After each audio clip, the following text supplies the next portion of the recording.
यह कहानी एक जंगल में रहने वाले जानवरों की है जो हमेशा मजेदार चीजें करते रहते हैं और आज उनका एक नया मजेदार अनुभव है।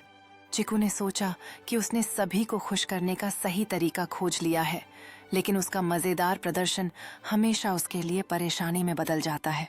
जंगल के सब जानवर उसकी मासूमियत पर हंसने लगते हैं और चिकू खुद को बचाने की कोशिश करता है, लेकिन कोई उसकी मदद नहीं कर रहा। बस तभी बूढ़ा उल्लू चिकू की मदद करने के लिए तैयार होता है और उसे आश्वस्त करता है कि कभी कभी गलतियां करना मजेदार होता है। चिकू ने खुद को संभाला और नए जोश के साथ अपने अगले मजेदार कार्य की तैयारी करने लगा, यह सोचकर कि अब वह सभी को और भी हंसाएगा। चिकू की यह कोशिश जंगल के सभी जानवरों के लिए एक नया रोमांच बन जाती है और वे उसकी कूद को देखने के लिए बेताब हो जाते हैं। जैसे ही चिकू ने कूदने के बाद फिर से गिरा, जंगल में सब जानवर हंसने लगे और यह मजेदार मंजर उन्हें हमेशा याद रहेगा।